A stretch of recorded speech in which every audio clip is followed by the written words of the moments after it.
मेरे प्यारे देशवासियों, नमस्कार। पिछले महीने हम सब दिवाली का आनंद ले रहे थे।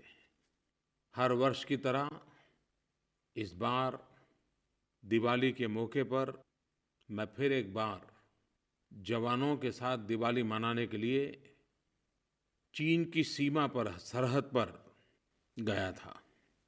आईटीबीपी के जवान, सेना के जवान, उन सबके साथ हिमालय की ऊंचाइयों में दिवाली मनाई। मैं हर बार जाता हूँ, लेकिन इस दिवाली का अनुभव कुछ और था।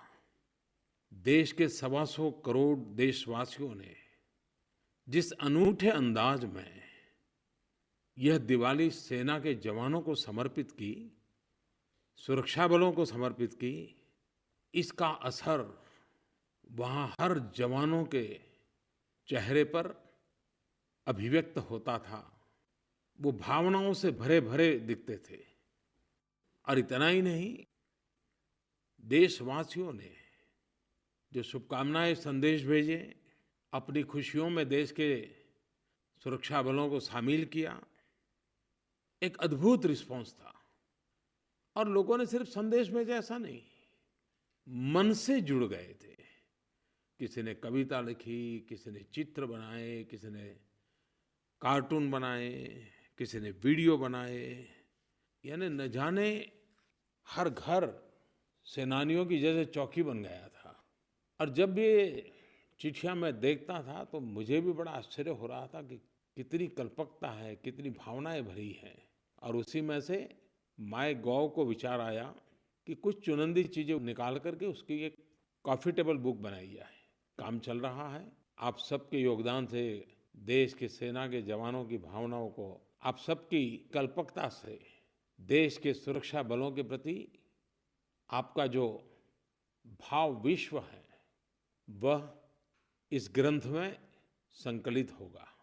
सेना के एक जवान ने मुझे लिखा, प्रधानमंत्री जी, हम सैनिकों के लिए होली, दिवाली, हर त्योहार सरहद पर ही होता है। हर वक्त देश की हिफाजत में डूबे रहते हैं। हाँ, फिर भी त्योहारों के समय घर की याद आ ही जाती है। लेकिन सच कहूँ, इस बार ऐसा नहीं लगा। ऐसा कतई फ़ील नहीं हुआ कि त्योहार है और मैं घर नहीं हूँ। ऐसा महसूस हुआ मानो हम भी 125 करोड़ भारतवासियों के साथ दिवाली मना रहे हैं। मेरे प्यारे देशवासियों, जो एहसास इस दिवाली, इस माहौल में जो अनुभूति हमारे देश के सुरक्षा बलों के बीच, जवानों के बीच जगा है, क्या ये सिर्फ कुछ मौकों पर ही सीमित रहना चाहिए? मेरी आपसे अपील है कि हम एक समाज के रूप में, राष्ट्र के रूप में अपना स्वभाव बनाएं, हमारी प्रकृति बनाएं। कोई भी उत्सव हो, त्योहार हो, खुशी का माहौल हो, हमारे देश के सेना के जवानों को हम किसी न किसी रूप में जरूर याद करें। जब सारा राष्ट्र सेना के साथ खड़ा होता है तो सेना की ताकत 125 करोड़ गुना बढ़ जाती है। कुछ समय पहले मुझे जम्मू कश्मीर से वहाँ के गांव के सारे प्रधान मिलने आए थे। जम्मू कश्मीर पंचायत कॉन्फ्रेंस के ये लोग थे। कश्मीर घाटी से अलग-अलग गांवों से आए थे। करीब 40-50 प्रधान थे। काफ़ी देर तक उनसे मुझे बातें करने का अवसर मिला।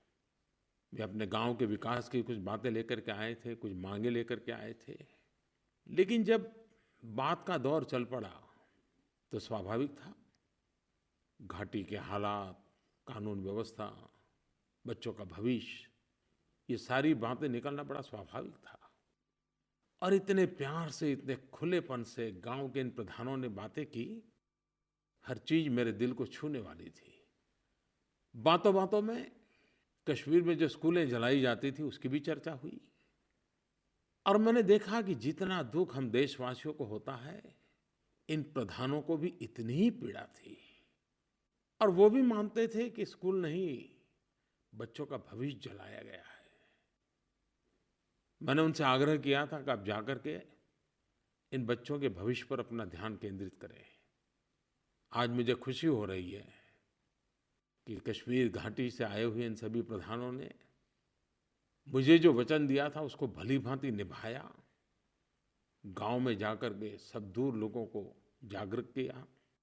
अभी कुछ दिन पहले जब बोर्ड की एग्ज़ाम हुई तो कश्मीर के बेटे और बेटियों ने करीब 95% 95% कश्मीर के छात्र छात्राओं ने बोर्ड की परीक्षा में हिस्सा लिया।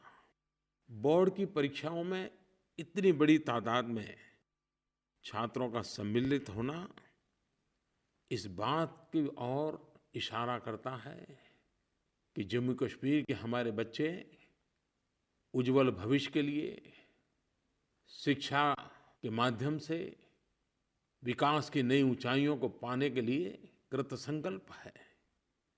उनके इस उत्साह के लिए मैं छात्रों को तो अभिनंदन करता हूं, लेकिन उनके माता-पिता को, उनके परिजनों को, उनके शिक्षकों को और सभी ग्राम प्रधानों को भी हृदय से बहुत-बहुत बधाई देता हूं। प्यारे भाइयों और बहनों, इस बार जब मैंने मन की बात के लिए लोगों के सुझाव मांगे तो मैं कह सकता हूं एक तरफा ही सबके सुझाव आए। सब कहते थे कि 500 और 1000 वाली नोटों पर और विस्तार से बातें करें। वैसे 8 नवंबर रात 8 बजे राष्ट्र के नाम संबोधन करते हुए देश में सुधार लाने के एक महाअभियान का आरंभ करने की मैंने चर्चा की थी। जिस समय मैंने ये निर्णय किया था, आपके सामने प्रस्तुत रखा था, तब भी मैंने सबके सामने कहा था कि निर्णय सामान्य नहीं है, कठिनाइयों से भरा हुआ है। लेकिन निर्णय जितना महत्वपूर्ण है उतना ही उस निर्णय को लागू करना है। और मुझे ये भी अंदाज था कि हमारे सामान्य जीवन में अनेक प्रकार की नई नई कठिनाइयों को सामना करना पड़ेगा। और तब भी मैंने कहा था कि निर्णय इतना बड़ा है, इसके प्रभाव में से बाहर निकलने में 50 दिन तो लग ही जाएंगे और तब जाकर के नॉर्मल अवस्था की ओर हम कदम बढ़ा पाएंगे। 70 साल से जिस बीमारियों को हम झेल रहे हैं, उस बीमारियों से मुक्ति का अभियान सरल नहीं हो सकता है। आपकी कठिनाइयों को मैं भलीभांति समझ सकता हूं, लेकिन जब मैं आपका समर्थन देखता हूं, आपका सहयोग देखता हूं, आपको भ्रमित करने के लिए ढेर सारे प्रयास चल रहे हैं, उसके बावजूद भी कभी-कभी मन को विचलित करने वाली घटनाएं सामने आते हुए भी आपने सच्चाई के इस मार्ग को भलीभांति समझा है, देश हित की इस बात को भलीभांति आपने स्वीकार किया है। 500 और 1000 के नोट और इतना बड़ा देश, इतनी करेंसियों की भरमार, अरबों खरबों नोटें और ये निर्णय, पूरा विश्व बहुत बारीकाई से देख रहा है। हर कोई अर्थशास्त्री इसका बहुत एनालिसिस कर रहा है, मूल्यांकन कर रहा है। पूरा विश्व इस बात को देख रहा है कि हिंदुस्तान के 125 करोड़ देशवासी कठिनाइयां झेल करके भी सफलता प्राप्त करेंगे क्या? विश्व के मन में शायद प्रश्न चिन्ह हो सकता है। भारत को, भारत के 125 करोड़ देशवासियों के प्रति सिर्फ श्रद्धा ही श्रद्धा है, विश्वास ही विश्वास है कि 125 करोड़ देशवासी संकल्प पूर्ण करके ही रहेंगे और हमारा देश सोने की तरह हर प्रकार से तप करके निखर करके निकलेगा। और उसका कारण इस देश का नागरिक है, उसका कारण आप है। इस सफलता का मार्ग भी आपके कारण ही संभव हुआ है। पूरे देश में केंद्र सरकार, राज्य सरकार, स्थानीय स्वराज संस्थाओं की सारी इकाइयां, 1,30,000 बैंक ब्रांच, लाखों बैंक कर्मचारी, 1.5 लाख से ज्यादा पोस्ट ऑफिस, 1 लाख से ज्यादा बैंक मित्र दिन रात इस काम में जुटे हुए हैं, समर्पित भाव से जुटे हुए हैं। भांति भांति के तनाव के बीच ये सभी लोग बहुत ही शांत चित्त रूप से इसे देश सेवा का एक यज्ञ मान करके, एक महान परिवर्तन का प्रयास मान करके कार्यरत है। सुबह शुरू करते हैं, रात कब पूरा होगा पता तक नहीं रहता है, लेकिन सब कर रहे हैं। और उसी का कारण है कि भारत इसमें सफल होगा, ये स्पष्ट दिखाई दे आ रहा है। और मैंने देखा है कि इतनी कठिनाई के बीच बैंक के, पोस्ट ऑफिस के सभी लोग काम कर रहे हैं। और जब मानवता के मुद्दे की बात आ जाए तो वो 2 कदम आगे दिखाई देते हैं। किसी ने मुझे कहा कि खंडवा में एक बुजुर्ग इंसान को एक्सीडेंट हो गया, अचानक पैसों की जरूरत पड़ गई। वहाँ स्थानीय बैंक के कर्मचारी के ध्यान में आया और मुझे ये जानकर के खुशी हुई कि खुद जाकर के उनके घर उस बुजुर्ग को उन्होंने पैसे पहुंचाए ताकि इलाज में मदद हो जाए। ऐसे तो अनगिनत किस्से हर दिन टीवी में, मीडिया में, अखबारों में, बातचीत में सामने आते हैं। इस महायज्ञ के अंदर परिश्रम करने वाले, पुरुषार्थ करने वाले इन सभी साथियों का भी मैं हृदय से धन्यवाद करता हूँ। शक्ति की पहचान तो तब होती है जब कसौटी से पार उतरते हैं। मुझे बराबर याद है जब प्रधानमंत्री के द्वारा जनधन योजना का अभियान चल रहा था और बैंक के कर्मचारियों ने जिस प्रकार से उसको अपने कंधे पर उठाया था और जो काम 70 साल में नहीं हुआ था उन्होंने करके दिखाया था, उनके सामर्थ्य का परिचय हुआ। आज फिर एक बार उस चुनौती को उन्होंने लिया है और मुझे विश्वास है कि 125 करोड़ देशवासियों का संकल्प, सबका सामूहिक पुरुषार्थ इस राष्ट्र को एक नई ताकत बना करके प्रशस्त करेगा। लेकिन बुराइयां इतनी फैली हुई है कि आज भी कुछ लोगों की बुराइयों की आदत जाती नहीं है। अभी भी कुछ लोगों को लगता है कि ये भ्रष्टाचार के पैसे, ये काले धन, ये बेहिसाबी पैसे, ये बेनामी पैसे, कोई न कोई रास्ता खोज करके व्यवस्था में फिर से ला दूं। वो अपने पैसे बचाने के फिराक में गैर कानूनी रास्ते ढूंढ रहे हैं। दुख की बात यह है कि इसमें भी उन्होंने गरीबों का उपयोग करने का रास्ता चुनने का पसंद किया है। गरीबों को भ्रमित कर, लालच या प्रलोभन की बातें करके, उनके खातों में पैसे डाल करके या उनसे कोई काम करवा करके पैसे बचाने की कुछ लोग कोशिश कर रहे हैं। मैं ऐसे लोगों से आज कहना चाहता हूं, सुधरना न सुधरना आपकी मर्जी, कानून का पालन करना न करना आपकी मर्जी, वो कानून देखेगा क्या करना। लेकिन मेहरबानी करके आप गरीबों की जिंदगी के साथ मत खेलिए। आप ऐसा कुछ न करें कि रिकॉर्ड पर गरीब का नाम आ जाए और बाद में जब जांच हो तब मेरा प्यारा गरीब आपके पाप के कारण मुसीबत में फंस जाए। और बेनामी संपत्ति का इतना कठोर कानून बना है जो इसमें लागू हो रहा है, कितनी कठिनाई आएगी। और सरकार नहीं चाहती है कि हमारे देशवासियों को कोई कठिनाई आए। मध्य प्रदेश के कोई श्रीमान आशीष ने इस 500 और 1000 का माध्यम से भ्रष्टाचार और काले धन के खिलाफ जो लड़ाई छेड़ी गई है, उन्होंने मुझे टेलीफोन किया है, उसे सराहा है। सर नमस्ते, मेरा नाम आशीष पारे है। मैं ग्राम सिराली, तहसील सिराली, जिला हरदा, मध्य प्रदेश का एक आम नागरिक हूँ। आपके द्वारा जो मुद्रा 1500 के नोट बंद किए गए हैं, यह बहुत ही सराहनीय है। मैं चाहता हूं कि मन की बात में कई उदाहरण लोगों को बताइए कि लोगों ने असुविधा सहन कर होने के बावजूद भी उन्होंने राष्ट्र उन्नति के लिए यह कड़ा कदम के लिए स्वागत किया है, जिससे लोग एक तरह से उत्साहवर्धित होंगे। और राष्ट्र निर्माण के लिए कैशलेस प्रणाली बहुत आवश्यक है। और मैं पूरे देश के साथ हूँ और मैं बहुत खुश हूँ कि आपने 1000-500 के नोट बंद करा दिए।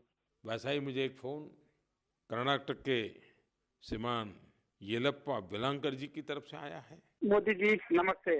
मैं कर्नाटक का कोप्पल डिस्ट्रिक्ट का इतनाल से गांव से यल्लप्पा बेलमकर बात कर रहा हूं। आपको मन से मैं धन्यवाद करना चाहता हूं क्योंकि आपने कहा था कि अच्छे दिन आएंगे, लेकिन किसी ने भी नहीं सोचा कि ऐसा बड़ा कदम आप उठाएंगे। 500 का और 1000 का नोट ये सब ये करके काला धन और भ्रष्टाचारियों को सबक सिखाया। हर एक भारत के नागरिक को इससे अच्छे दिन कभी नहीं आएंगे। इसी के लिए मैं आपको मन पूर्ण धन्यवाद करना चाहता हूँ।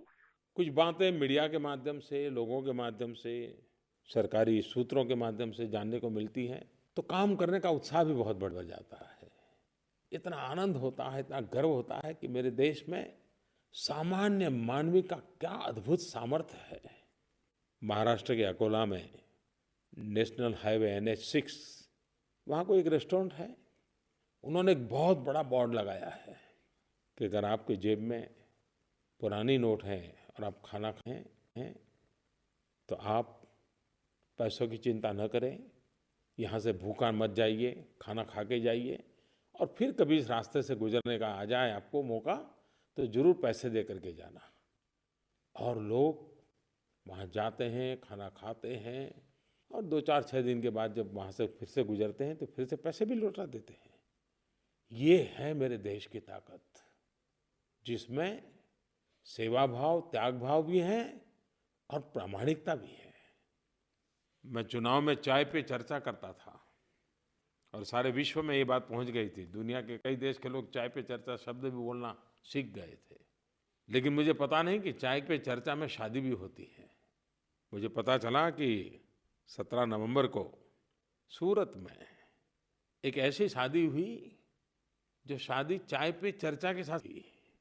गुजरात में सूरत में एक बेटी ने अपने यहाँ शादी में जो लोग आए उनको सिर्फ चाय पिलाई और कोई जलसा नहीं किया, न खाने का कार्यक्रम, कुछ नहीं, क्योंकि नोटबंदी के कारण कुछ कठिनाई आई थी पैसों की। बारातियों ने भी उसे इतना ही सम्मान माना। सूरत के भरत मारू और दक्षा परमार, उन्होंने अपनी शादी के माध्यम से भ्रष्टाचार के खिलाफ, काले धन के खिलाफ ये जो लड़ाई चल रही है उसमें जो योगदान किया है ये अपने आप में प्रेरक है। नवपरिणीत भरत और दक्षा को मैं बहुत बहुत आशीर्वाद भी देता हूँ और शादी के मौके को भी इस महान यज्ञ में परिवर्तित करके एक नए अवसर में पलट देने के लिए बहुत बहुत बधाई देता हूँ। और जब ऐसे संकट आते हैं लोग रास्ते भी बढ़िया खोज लेते हैं। मैंने एक बार टीवी न्यूज में देखा, रात देर से आया था तो देख रहा था, असम में ढेकियाजुली करके एक छोटा सा गांव है। टी वर्कर रहते हैं और टी वर्कर को साप्ताहिक रूप से मिलते हैं। अब 2000 रुपये का नोट मिला तो उन्होंने क्या किया, 4 अड़ोस पड़ोस की महिलाएं इकट्ठी हो गई और चारों ने साथ जाकर के खरीदी की और 2000 रुपये का नोट पेमेंट किया। तो उनको छोटी करेंसी की ज़रूरत ही नहीं पड़ी, क्योंकि 4 ने मिलकर खरीदा और तय किया कि अगले हफ्ते मिलेंगे, तब उसका हिसाब अपन कर लेंगे बैठ करके। लोग अपने आप रास्ते खोज रहे हैं और इसका बदलाव भी देखिए। सरकार के पास एक मैसेज आया, असम के टी गार्डन के लोग कह रहे हैं कि हमारी ATM लगाओ। देखिए किस प्रकार से गांव के जीवन में भी बदलाव आ रहा है। इस अभियान का कुछ लोगों को तत्काल लाभ मिल गया है। देश को तो लाभ आने वाले दिनों में मिलेगा, लेकिन कुछ लोगों को तो तत्काल लाभ मिल गया है। थोड़ा हिसाब पूछा क्या हुआ है तो मैंने छोटे छोटे जो शहर है वहाँ की थोड़ी जानकारी पाई। करीब 40-50 शहरों की जानकारी जो मुझे मिली कि इस नोट बंद करने के कारण उनके जितने पुराने पैसे बाकी थे, लोग पैसे नहीं देते थे टैक्स के, पानी का टैक्स नहीं, बिजली का नहीं, पैसे देते ही नहीं थे। और आप भली भांति जानते हैं गरीब लोग 2 दिन पहले जाकर के पाई पाई चुकता करने की आदत रखते हैं। ये जो बड़े लोग होते हैं ना, जिनकी पहुंच होती है, जिनको पता है कि कभी भी उनको कोई पूछने वाला नहीं है, वही पैसे नहीं देते हैं और इसके लिए काफ़ी बकाया रहता है। हर म्यूनसिपालिटी को टैक्स का मुश्किल से 50% आता है, लेकिन इस बार 8 तारीख के इस निर्णय के कारण सब लोग अपनी पुरानी नोटें जमा कराने के लिए दौड़ गए। 47 शहरी इकाइयों में पिछले साल इस समय करीब 3 साढ़े 3 हजार करोड़ रुपए का टैक्स आया था। आपको जानकर के आश्चर्य होगा, आनंद भी होगा, इस एक सप्ताह में उनको 13,000 करोड़ रुपए जमा हो गया। कहाँ 3 साढ़े 3 हजार और कहाँ 13,000, और वो भी सामने से आकर के। अब उन म्युनिसिपैलिटियों में 4 गुना ये पैसा आ गया तो स्वाभाविक है गरीब बस्तियों में गटर की व्यवस्था होगी, पानी की व्यवस्था होगी, आंगनवाड़ी की व्यवस्था होगी। ऐसे तो कई उदाहरण मिल रहे हैं कि जिसमें इसका सीधा सीधा लाभ भी नजर आने लगा है। भाइयों बहनों, हमारा गांव, हमारा किसान, ये हमारे देश की अर्थव्यवस्था की एक मजबूत धुरी है। एक तरफ अर्थव्यवस्था के इस नए बदलाव के कारण कठिनाइयों के बीच हर कोई नागरिक अपने आप को एडजस्ट कर रहा है, लेकिन मैं मेरे देश के किसानों का आज विशेष रूप से अभिनंदन करना चाहता हूँ। अभी मैं इस फसल की बुआई के आंकड़े ले रहा था, मुझे खुशी हुई, चाहे गेहूं हो, चाहे दलहन हो, चाहे तिलहन हो। नवंबर की 20 तारीख तक का मेरे पास हिसाब था, पिछले वर्ष की तुलना में काफी मात्रा में बुआई बढ़ी है। कठिनाइयों के बीच भी किसान ने रास्ते खोजे हैं। सरकार ने भी कई महत्वपूर्ण निर्णय किए हैं जिसमें किसानों को और गांव को प्राथमिकता दी है। उसके बाद भी कठिनाइयां तो है, लेकिन मुझे विश्वास है कि जो किसान हमारी हर कठिनाइयां, प्राकृतिक कठिनाइयां हो, उसको झेलते हुए भी हमेशा डट करके खड़ा रहता है। इस समय भी वो डट करके खड़ा है। हमारे देश के छोटे व्यापारी, वे रोजगार भी देते हैं, आर्थिक गतिविधि भी बढ़ाते हैं। पिछले बजट में हमने एक महत्वपूर्ण निर्णय किया था, बड़े बड़े मॉल की तरह गांव के छोटे छोटे दुकानदार भी अब 24 घंटा अपना व्यापार कर सकते हैं, कोई कानून उनको रोकेगा नहीं। क्योंकि मेरा मत था, बड़े बड़े मॉल को 24 घंटे मिलते हैं तो गांव के गरीब दुकानदार को क्यों नहीं मिलना चाहिए। मुद्रा योजना से उनको लोन देने की दिशा में काफ़ी इनिशिएटिव लिए, लाखों करोड़ों रुपए मुद्रा योजना से ऐसे छोटे छोटे लोगों को दिए, क्योंकि ये छोटा कारोबार करोड़ों की तादाद में लोग करते हैं और अरबों खरबों रुपयों के व्यापार को गति देते हैं। लेकिन इस निर्णय के कारण उनको भी कठिनाई होना स्वाभाविक था। लेकिन मैंने देखा है कि अब तो हमारे इन छोटे छोटे व्यापारी भी टेक्नोलॉजी के माध्यम से, मोबाइल ऐप के माध्यम से, मोबाइल बैंक के माध्यम से, क्रेडिट कार्ड के माध्यम से अपने अपने तरीके से ग्राहकों की सेवा कर रहे हैं, विश्वास के आधार पर भी कर रहे हैं। और मैं अपने छोटे व्यापारी भाइयों बहनों से कहना चाहता हूं कि मौका है, आप भी डिजिटल दुनिया में प्रवेश कर लीजिए। आप भी अपने मोबाइल फोन पर बैंकों की ऐप डाउनलोड कर दीजिए। आप भी क्रेडिट कार्ड के लिए पॉश मशीन रख लीजिए। आप भी बिना नोट कैसे व्यापार हो सकता है सीख लीजिए। आप देखिए, बड़े बड़े मॉल टेक्नोलॉजी के माध्यम से अपने व्यापार को जिस प्रकार से बढ़ाते हैं, एक छोटा व्यापारी भी इस सामान्य यूजर फ्रेंडली टेक्नोलॉजी से अपना व्यापार बढ़ा सकता है। बिगड़ने का तो सवाल ही नहीं उठता है, बढ़ाने का अवसर। मैं आपको निमंत्रण देता हूं कि कैशलेस सोसाइटी बनाने में आप बहुत बड़ा योगदान दे सकते हैं। आप अपने व्यापार को बढ़ाने में मोबाइल फोन पर पूरा बैंकिंग व्यवस्था खड़ी कर सकते हैं। और आज नोटों के सिवाय अनेक रास्ते हैं जिससे हम कारोबार चला सकते हैं। टेक्नोलॉजिकल रास्ते हैं, सेफ है, सिक्योर है और त्वरित है। मैं चाहूंगा कि आप सिर्फ इस अभियान को सफल करने के लिए मदद करें, इतना नहीं, आप बदलाव का भी नेतृत्व करें।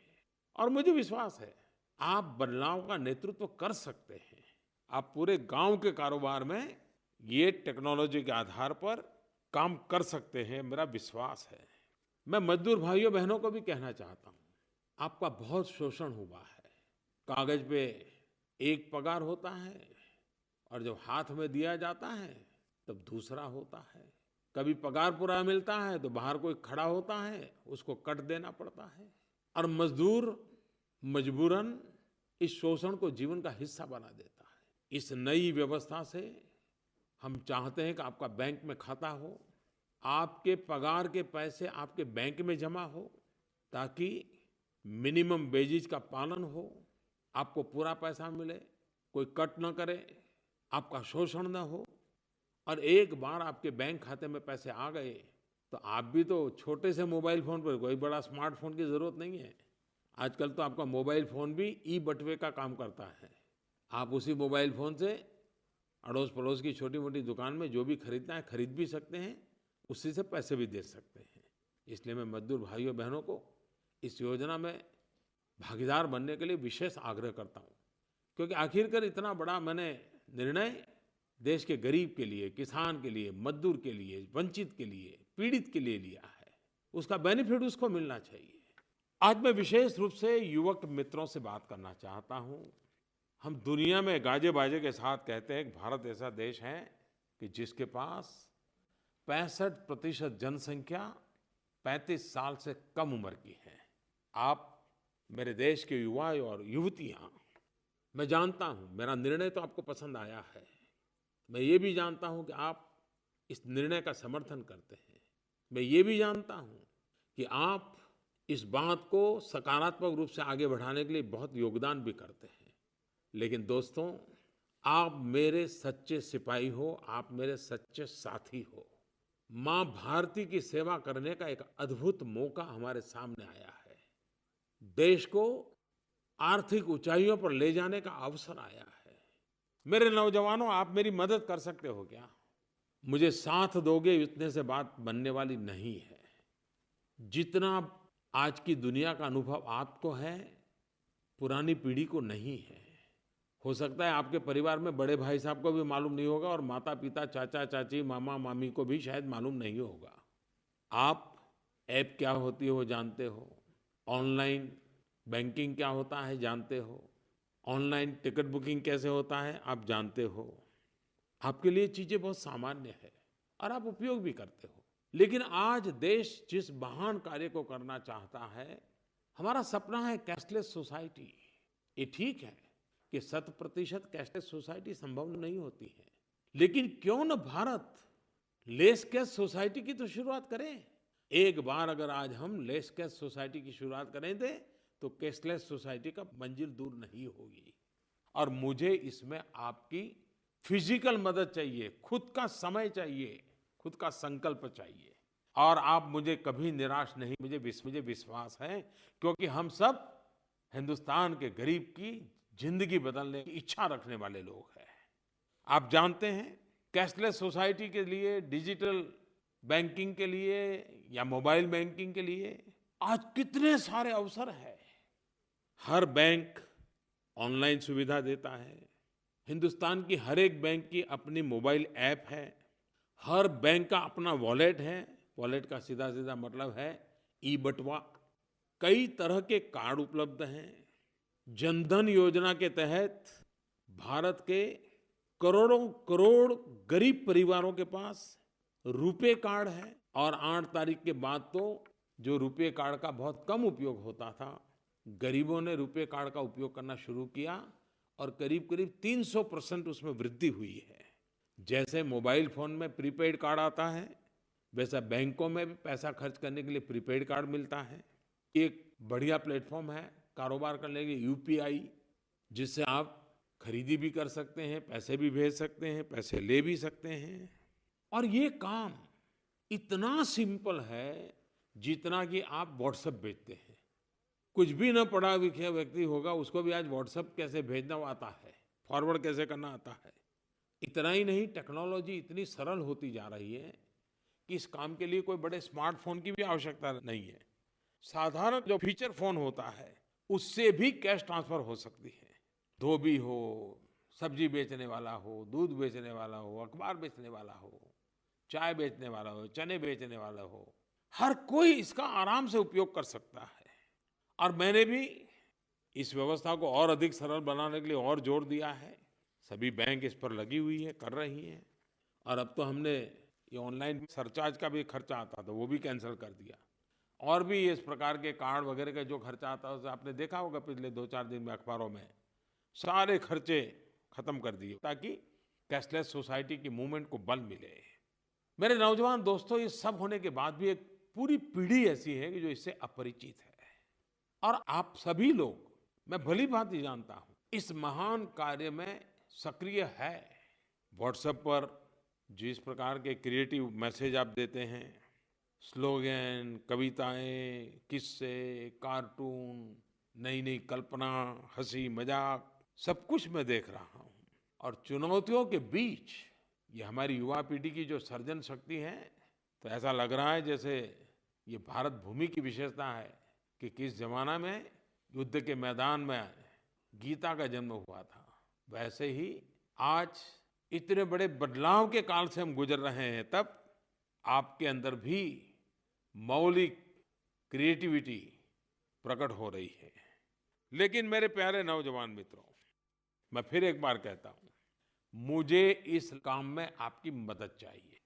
जी जी जी, मैं दोबारा कहता हूं, मुझे आपकी मदद चाहिए। और आप मुझे विश्वास है, मेरे देश के करोड़ों नौजवान इस काम को करेंगे।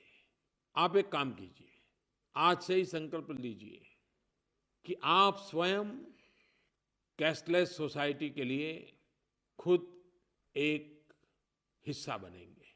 आपके मोबाइल फोन पर ऑनलाइन खर्च करने की जितनी टेक्नोलॉजी हो, सब मौजूद होगी।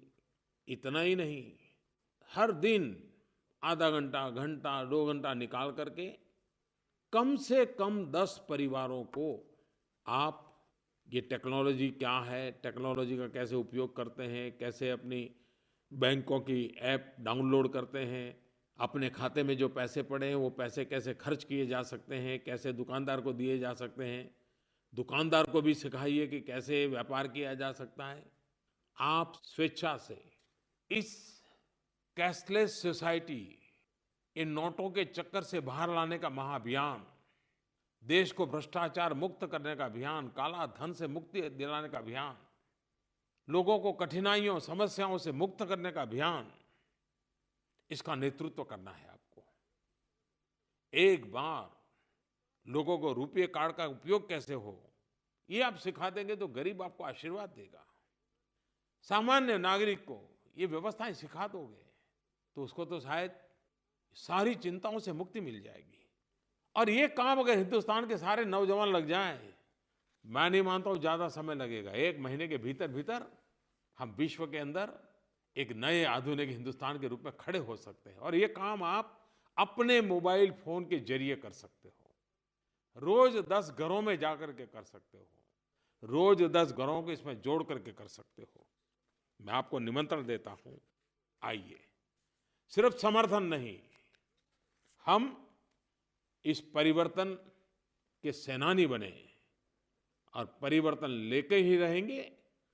देश को भ्रष्टाचार और काले धन से मुक्त करने की लड़ाई को हम आगे बढ़ाएंगे। और दुनिया में बहुत देश हैं जहां के नौजवानों ने उस राष्ट्र के जीवन को बदल दिया है। और ये बात माननी पड़ेगी, जो बदलाव लाता है वो नौजवान लाता है, क्रांति करता है वो युवा करता है। केनिया, उसने बिड़ा उठाया, एम पैसा ऐसी एक मोबाइल व्यवस्था खड़ी की, टेक्नोलॉजी का उपयोग किया, एम पैसा नाम रखा। और आज करीब करीब अफ्रीका के इस इलाके में, केनिया में, पूरा कारोबार इस पर शिफ्ट होने की तैयारी में आ गया है। एक बड़ी क्रांति की है इस देश ने।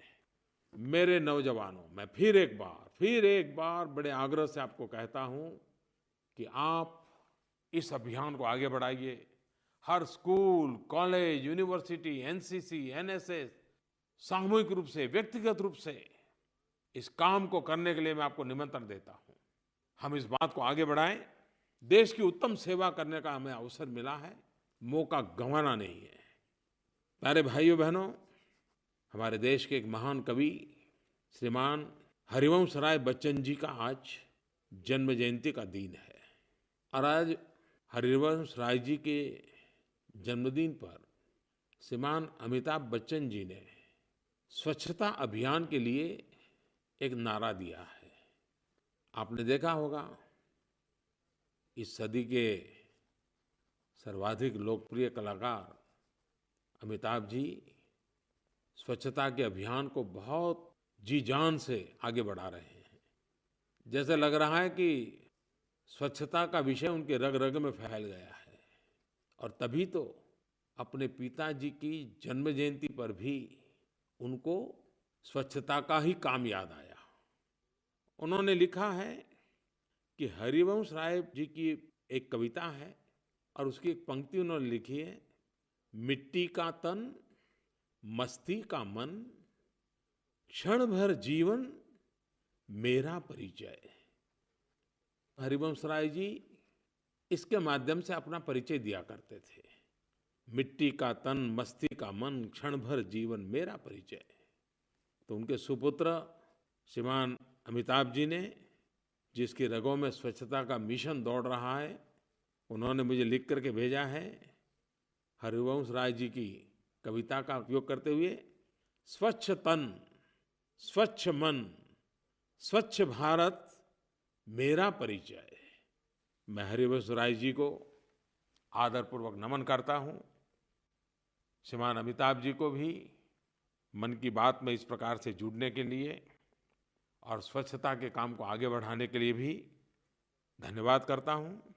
मेरे प्यारे देशवासियों, अब तो मन की बात के माध्यम से आपके विचार, आपकी भावनाएं, आपके पत्रों के माध्यम से माईगॉव पर, नरेंद्र मोदी ऐप पर लगातार मुझे आपको जोड़ करके रखती है। अब तो 11 बजे ये मन की बात होती है, लेकिन प्रादेशिक भाषाओं में इसे पूरा करने के तुरंत बाद शुरू करने वाले हैं। मैं आकाशवाणी का आभारी हूँ।